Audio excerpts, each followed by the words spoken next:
Hello everyone, कैसे हैं आप लोग। इस कोविड-19 के संकट भरे इस समय में आप सब अपना विशेष ध्यान रखें, अपने घरों में रहें, सुरक्षित रहें। आपके लिए सबसे ज़रूरी चीज़ अभी है अपनी सुरक्षा को ध्यान में रखना।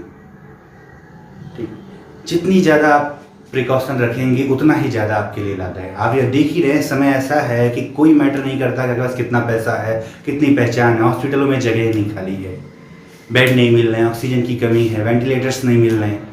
तो ऐसे में सबसे ज़रूरी चीज़ क्या, अपने घरों में रहिए, सुरक्षित रहिए, लगातार हाथ धोते रहें। ठीक है, सैनिटाइजर का प्रयोग करें, ज़्यादा से ज़्यादा लोगों से दूरी बनाकर रखें। इस घर में रहने के दौरान अपनी पढ़ाई को भी आधार देते रहें जैसा समय मिल सकता है, क्योंकि देखिए जितना ज़्यादा समय आप खाली बिताएंगे दिमाग में टेंशन बढ़ेगा। और कहा भी जाता है खाली दिमाग शैतान का घर होता है। तो उसे व्यस्त रखें, उसके लिए पढ़ाई का इस्तेमाल करें, मनोरंजन करें। ठीक, तो ऐसे में मैं अपने वीडियोज के माध्यम से आपकी तैयारी को फिर से एक बार आगे बढ़ाने की कोशिश कर रहा हूँ।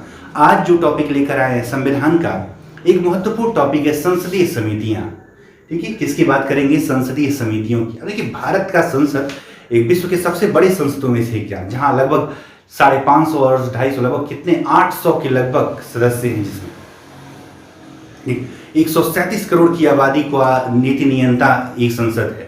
अब इतने बड़े देश को संभालने के लिए संसद के पास जो साधन है वो पर्याप्त नहीं है, उनमें वो विशेषज्ञता नहीं है, या यूँ कहें कि इतना बड़ा वो देश के लिए नियम या अन्य चीजें बनाने में सक्षम नहीं है। तो इसके कामों को आसान करने के लिए ठीक है, संविधान ने संसदीय समितियों के गठन की बात की। देखिए लिखा है, संसदीय कार्य को सुलभ बनाने के लिए संसदीय समितियों का गठन किया जाता है। ठीक है, अब इस समितियां जो हैं कई प्रकार की हो सकती है। बेसिकली मुख्यतः दो प्रकार की, एक अस्थायी और एक तदर्थ समितियां। अस्थायी वे समितियां जो प्रत्येक साल गठित होती हैं, यानी कि जहाँ कार्यकाल कितना होता है, 1 साल होता है। और तदर्थ समितियां वे अस्थायी, किसी मुद्दे विशेष पर, किसी टॉपिक विशेष पर बनाई जाती है। ठीक है, दो प्रकार की समितियां, अस्थायी व तदर्थ समितियां। अस्थायी समितियों की बात करें तो भारतीय संविधान में संसद के 6 प्रकार की अस्थायी समितियों की, जिसमें एक वित्तीय समिति सबसे महत्वपूर्ण। इसके अलावा आप सोचिए और कौन सी, तो विभागीय समिति होती है। ठीक है, कुछ और समितियां भी होती हैं जैसे परीक्षण व नियमन समिति। इस तरह से अनेकों होती हैं अस्थायी समितियां। ये सबसे महत्वपूर्ण वित्तीय समिति। और वित्तीय समितियां कुल 3 प्रकार की, लोक लेखा, प्राक्कलन और सार्वजनिक उपक्रम समिति। तदर्थ समितियों की बात करें तो ये मुद्दे विशेष के लिए, किसी विभाग विशेष के लिए, ठीक है, ऐसी बनाई जाती हैं। ठीक है, कोई बोफोर्स मामले के लिए बनाई गई समिति, जैसे कोई घोटाला हुआ है या कोई मामला हुआ, ऐसे के लिए किसी मुद्दा विशेष के लिए बनाई गई जो समिति, जो जांच प्रकार की हो सकती है, सलाहकार हो सकती है, या कि संयुक्त संसदीय समिति, दोनों ठीक है लोकसभा और राज्यसभा से मिलाकर बनाई गई समितियां होती हैं, वे तदर्थ समितियां कहलाती हैं। ठीक, तो 2 प्रकार की समितियों की बात आती है। कौन कौन सी, ठीक है, तो एक समिति है जो हमारी अस्थायी समिति हो गई, और दूसरी जो है वो कौन सी समिति हो गई, दूसरी प्रकार की समिति है वो है हमारी तदर्थ समिति है। ठीक है, अब जो है इन समितियों की, ठीक, इन समितियों की यदि बात करें कि इसमें से महत्वपूर्ण, तो ये वित्तीय समितियां जो लोक लेखा समिति, प्राक्कलन समिति, एक सार्वजनिक उपक्रम समिति, ये 3 प्रकार की जो समितियां हैं ये हमारे लिए महत्वपूर्ण हैं। ठीक है, तो देखते हैं इन तीनों प्रकार की समितियों को।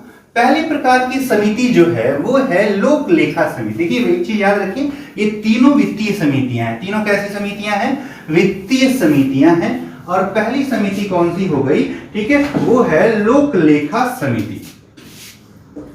ठीक, लोक लेखा समिति।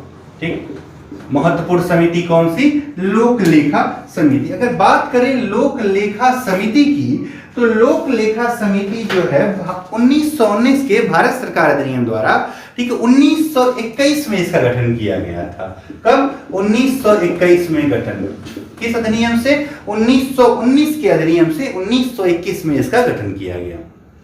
ठीक है, शुरुआत में इसमें जो है सदस्यों की संख्या जो है, ठीक, शुरुआत से अभी तक इसमें सदस्यों की संख्या कुल कितनी है, 22 सदस्य होते हैं। 15 लोकसभा से और जो है 7 कहां से, राज्यसभा से होते हैं। इसमें एक बदलाव किया गया 1967 में कि इसका जो अध्यक्ष होगा वो हमेशा विपक्ष का नेता होगा। ठीक है, कहां का, 1967 से इंदिरा गांधी जी की सरकार थी, तब से यह प्रावधान कर दिया गया कि जो इसका अध्यक्ष होगा वो विपक्ष का नेता होगा। ठीक, ये सदस्यों का चयन जो है आनुपातिक प्रतिनिधित्व प्रणाली से किया जाता है, जिससे कि सभी दलों को क्या मिल सके, इसमें भाग लेने का मौका मिल सके। अब काम क्या करती है लोक लेखा समिति, इसके बारे में सुन लेते हैं। लोक लेखा समिति का मुख्य कार्य यह है कि यह सीएजी की जो प्रतिवेदन जो राष्ट्रपति को सौंपता है और राष्ट्रपति संसद में रखवाता है, उस प्रतिवेदन की जांच करने का दायित्व किसको मिला हुआ है, लोक लेखा समिति को मिला हुआ है। ठीक है, वो क्लियर हो रहा होगा। दूसरी प्रकार की समिति है प्राक्कलन समिति, या आकलन समिति कह ले या प्राक्कलन समिति कह ले। इसका भी गठन 1921 में ही हुआ था। कौन सी समिति हो गई, प्राक्कलन समिति। ठीक है, गठन हुआ है कब, 1921 में। ठीक, आजादी के बाद ठीक है तत्कालीन वित्त मंत्री जॉन मथाई ने इसका गठन किया था 1950 में। जॉन मथाई ने प्राक्कलन समिति का गठन आजादी के पश्चात कब, 1950 में किया था। प्राक्कलन समिति की बात करें तो प्राक्कलन समिति में ठीक है प्रारंभ में कुल 25 सदस्य थे। कितने, 25 सदस्य, लेकिन 1956 में ठीक है 1956 में ये संख्या कुल कितनी हो गई, अब 30 सदस्य हैं। कुल कितने सदस्य हैं, 30, और 30 के 30 जो है वो कहां से आते हैं, वो लोकसभा से आते हैं।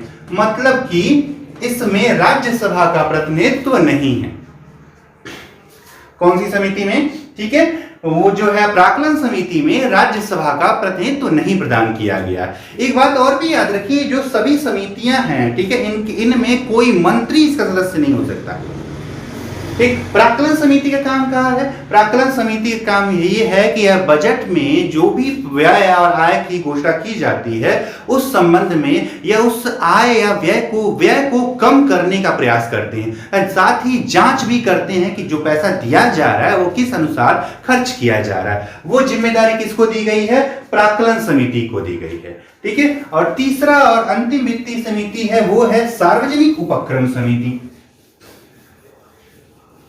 अब ये क्या है, पीएसयू समिति क्या है, यानी कि सार्वजनिक उपक्रम समिति।